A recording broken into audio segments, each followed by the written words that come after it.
This video is sponsored by BuyMode shopping app. BuyMode e-shopping application is one of the best online shopping app now available on Play Store and App Store. Click below link and install application. Thank you. Hello friends, welcome to my channel. கத்திரிக்காயில் இன்றைக்கி அருமையான lunch box recipe தாங்க பார்க்க போகிறோம். எப்பவுமே தக்காளி சாதம், தயிர் சாதம், லெமன் சாதம் நிறையா செஞ்சுருப்போம். கத்திரிக்காய் எனக்கு ரொம்ப பிடிக்கும், ஆனால் காரக்குழம்பும் சாம்பாராக சாப்பிட பிடிக்கல அப்படின்னா ஒரு முறை இந்த மாதிரி கத்திரிக்காய் சாதம் செஞ்சு பாருங்கள். அட்டகாசமாக இருக்குங்க. கண்டிப்பாக லஞ்ச் பாக்ஸ் காலியாக தான் வரும். கத்திரிக்காய் பிடிக்காதவங்க கூட கேட்டு விரும்பி சாப்பிடுவாங்க. வாங்க எப்படி பண்ணுறதுன்னு பார்க்கலாம். இன்றைக்கி ஒரு 1/2 கிலோ அளவுக்கு நல்ல பிஞ்சு கத்திரிக்காயை எடுத்துருக்குறேங்க.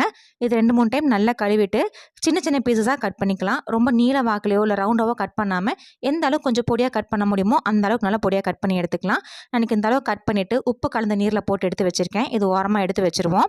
அடுத்ததான் ஸ்டவ்வில் ஒரு பேன் வச்சுருக்கீங்க. பேன் நல்லா சூடானதுக்கப்புறமா அதில் ஒரு 2 ஸ்பூன் அளவுக்கு எண்ணெய் சேர்த்துக்கலாம்.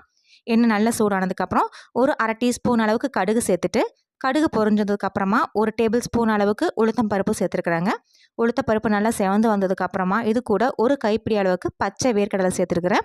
நீங்கள் வறுத்த வேர்க்கடலையும் சேர்த்துக்கலாம். இந்த வேர்க்கடலை ஒரு நிமிஷத்துக்கிட்ட இந்த எண்ணெயில் நல்லா வதக்கி எடுத்துக்கலாம். இந்த வேர்க்கடலை நல்லா வதங்கினதுக்கப்புறமா நல்ல பெரிய சைஸ் பெரிய வெங்காயமும் ஒன்று எடுத்து பொடி பொடியாக கட் பண்ணி வச்சுருக்கீங்க. அது இது கூட சேர்த்துக்கலாம். பெரிய வெங்காயமே சேருங்க, நல்லா சுவையாக இருக்கும். இந்த வெங்காயத்துக்கூடயே 2 இனுக்கு அளவுக்கு கருவேப்பிலையும் ஒரே ஒரு வரமிளகாய் 2 கிள்ளி சேர்த்துருக்குறாங்க. நீங்கள் வரமிளகாய்க்கு பதிலாக பச்சை மிளகாயும் சேர்த்துக்கலாம். இந்த வெங்காயம் நல்லா கண்ணாடி பதத்துக்கு வதங்கி வரணுங்க. அந்த அளவுக்கு நல்லா வதக்கி எடுத்துக்கலாம். வெங்காயம் இந்த மாதிரி நல்லா கண்ணாடி பதத்துக்கு வதங்கி வந்ததுக்கப்புறமா இது கூட 1/2 ஸ்பூன் அளவுக்கு இஞ்சி பூண்டு விழுது சேர்த்துருக்குறாங்க. இஞ்சி பூண்டு விழுதோட பச்சை வாசனை போகிற அளவுக்கு நல்லா வதக்கி எடுத்துக்கலாம். இஞ்சி பூண்டு விழுதுக்கு பதிலாக நீங்கள் 1 2 தட்டியும் சேர்த்துக்கலாம். இஞ்சி பூண்டு பச்சை வாசனை போகிற அளவுக்கு நல்லா வதங்கினதுக்கப்புறமா இது கூட நம்ம ஏற்கனவே கழுவி சின்ன சின்ன பீஸஸாக கட் பண்ணி வச்சுருந்தா கத்திரிக்காய் எல்லாத்தையும் சேர்த்துக்கலாங்க. நான் இன்றைக்கி 1/2 கிலோ அளவுக்கு கத்திரிக்காய் எடுத்துருக்கிறேன்.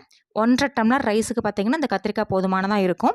நீங்கள் ரைஸ் எந்த அளவுக்கு எடுக்கிறீங்களோ அதுக்கு தகுந்த அளவுக்கு கத்திரிக்காய் எடுத்துக்கோங்க.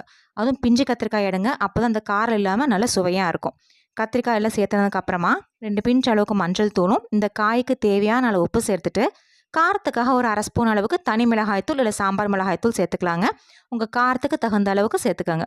சேர்த்துட்டு நம்ம சேர்த்துன உப்பு, மஞ்சள் தூள், அந்த மிளகாய் தூள் எல்லாம் அந்த கத்திரிக்காயோட நல்லா கலந்துடணும்.